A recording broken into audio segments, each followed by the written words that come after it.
política muy clara. Ese informe fue discutido, fue debatido por un ministro, con otro ministro. El ministro de Energía y Minas salió a decir que el informe era tremendista, porque se señalaba en el informe que el proyecto minero iba a causar daños irreversibles al ecosistema que existe en esta zona. Dicho sea de paso, el término daños irreversibles no lo inventamos nosotros.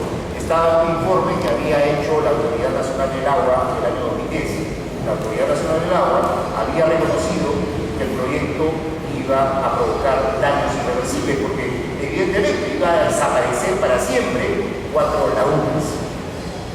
Pero bueno, el informe, como ustedes saben, fue debatido públicamente. Salió el ministro de Energía y Minas a decir que era un tremendista, que ese no era un informe serio, que no había sido elaborado por técnicos serios y especializados. Y el ministro del Ambiente también salió a los medios de comunicación, el ministro del Ambiente entonces, el doctor Ricardo Giesecke, a decir que él avalaba el informe y lo que había hecho el ministerio en función de sus facultades, porque además, dicho de paso, el ministerio tiene la facultad de realizar estudios de impacto ambiental. Todos los años el ministerio hacía revisiones aleatorias. Había dado una opinión frente a un estudio de impacto ambiental y un proyecto minero que era fuertemente controversial y que estaba a la base de un conflicto significativo e importante. Entonces, yo vi, como todos ustedes deben haber visto, a 2 ministros discutir alrededor del estudio de impacto ambiental. Como ustedes saben, a las pocas semanas, el caso Conga, con el informe de por medio, abrió una crisis política que terminó con la renuncia de todo un gabinete, y ahora resulta que ese informe no existe, no ha sido oficial, no ha sido reconocido, etcétera, etcétera. Bueno, yo podría detenerme en varios otros aspectos de los estudios y las recomendaciones que se hicieron alrededor de este estudio de impacto ambiental y el trabajo que hizo el Ministerio, pero quisiera acabar señalando algunas conclusiones de por qué este caso se ha convertido en un caso emblemático, qué temas está colocando sobre la agenda y sobre la mesa de debate, temas que el país debería discutir de la manera más seria posible. ¿Qué lecciones podemos sacar de Conga y qué lecciones además deberían convertirse en políticas públicas, en cambios fundamentales, en reformas sustantivas? En primer lugar, este tema del Estado, esta necesidad de recuperar el Estado en función de los intereses del país, no de los grupos económicos y los poderes bancos. Me parece que es un elemento fundamental. El Estado que no está presente, el Estado que no juega un rol de árbitro, el Estado que no es percibido como un actor neutral, y es un Estado que está definitivamente calculado por los poderes económicos. Cuando hablamos de la actividad minera, cuando hablamos de las empresas mineras, estamos hablando quizás del grupo económico más importante, más significativo, del poder factible más relevante que existe en el país. Pero lo cierto es que tenemos un Estado capturado, tenemos un Estado que no está presente, un Estado que es percibido por las poblaciones como un Estado que termina siendo aliado de los grandes intereses económicos. Y creo que los conflictos mineros muestran con mucha claridad esta situación.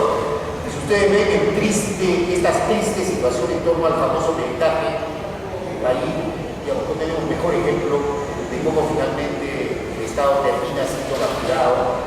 Esperemos que no por mucho tiempo, y ojalá que haya capacidad de cambio de relación, ahí hay posibilidad de ser optimistas o de ser pesimistas. Pero la recomendación de hacer un peritaje fue planteada por primera vez en el informe del Ministerio del Ambiente, ese informe que dice que hoy en día no existe. En ese informe, una de las recomendaciones centrales era precisamente decir: convoquemos a un experto en temas de recursos hídricos, convoquemos a una institución experta en temas de recursos hídricos que nos dé una opinión. Pero además planteamos el tema como un tema abierto, porque si vamos a convocar a un experto, si vamos a convocar a una institución especializada en estos temas a nivel internacional, reconocida internacionalmente, digamos, la idea es hacerle caso. Si esa institución nos dice que el proyecto no es viable, que el proyecto no es factible, bueno, habría que hacerle caso. Pero ahora resulta que el peritaje, que no se sabe quién lo va a hacer, ¿no? Que los términos de referencia no han sido publicados, que han sido decididos de manera unilateralmente, que dicen que ya tienen los peritos, pero no quieren publicar quiénes son, ¿no? Que ha sido, digamos, organizado y construido y diseñado de manera realmente poco transparente. El peritaje simplemente va a ser para que calmar un poco las dudas que la población tiene, pero que el peritaje no va a decidir si el proyecto va o no. Entonces, ahí uno ve con mucha claridad, y además han dicho que el proyecto se reinicia en marzo. Es decir, se compone un peritaje, el peritaje se va a demorar 40 días, pero el proyecto se va a reiniciar de todas maneras. La fecha no coincide, pero el proyecto se va a reiniciar el mes de marzo. Entonces, ahí uno ve con mucha claridad esta situación que estaba subrayando. Oiga, el Estado aparentemente ha estado, sigue estando en función de los grandes intereses económicos. Por eso, yo creo que una de las primeras lecciones de Conca es esta urgente necesidad de recuperar Estado. Estado que represente el bien común, Estado que represente el interés de la nación, Estado que represente el interés de todos los pueblos. Segunda conclusión, ya tiene que ver un poco con lo que ha sido nuestra experiencia en el Ministerio del Ambiente. Como les decía, lo que decide que un proyecto se apruebe o se desapruebe es el estudio de impacto ambiental. Esa es la herramienta fundamental. Y además, dicho sea paso, el estudio de impacto ambiental existe en el Perú hace 20 años. Si ustedes revisan cuántos proyectos mineros importantes han sido desaprobados en el país, ¿cuántos creen que han sido desaprobados? Ninguno. Ningún proyecto minero importante significativo ha sido desaprobado. Todos son aprobados. Yo he revisado el estudio de impacto ambiental, yo formé parte del equipo que revisó este estudio del estudio de impacto. El estudio de impacto ambiental, desde un punto de vista de calidad, de rigurosidad, es pésimo. Ese estudio de impacto ambiental no pasaría la valla en Estados Unidos, en Canadá. Una de las dueñas de Yanacocha es Duke, es una empresa de los Estados Unidos. Ese estudio de impacto ambiental no sería aprobado en los Estados Unidos. Pésima calidad, incompleto, con estudios hídricos que no han sido culminados. Entonces, uno dice, oiga, los estudios de impacto ambiental de baja calidad. El segundo gran problema, ¿dónde son aprobados los estudios de impacto ambiental? ¿En el Ministerio del Ambiente? No, en el Ministerio de Químicas.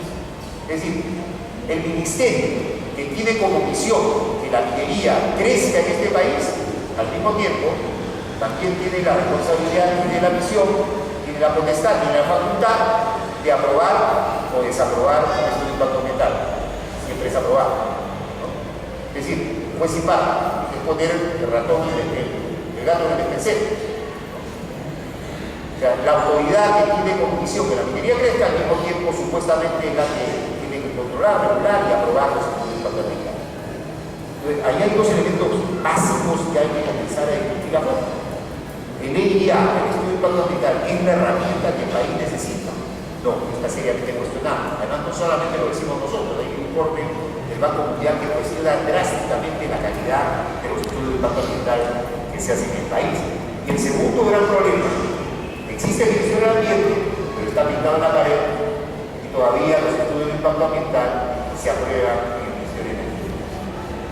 En ningún país donde exista el Ministerio del Ambiente, los estudios de impacto ambiental forman parte, son facultad de los ministerios, de los sectores. Es decir, en el Perú existe el Ministerio del Ambiente, pero en la práctica cada ministerio es la autoridad ambiental de su sector. Por lo tanto, no tenemos en serio una autoridad ambiental en el país. Es una de las tareas que nos impusimos.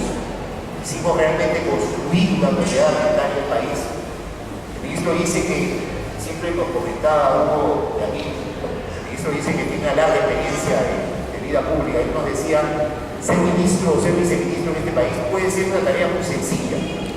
Uno se la puede pasar despachando, firmando, y cuando a uno le llega una papa caliente, se hace loco, y bueno, no la atiende, y sigue despachando, le llega una papa caliente, se hace loco, no la atiende. Bueno, lo que hicimos es que cuando nos llegaron las papas calientes,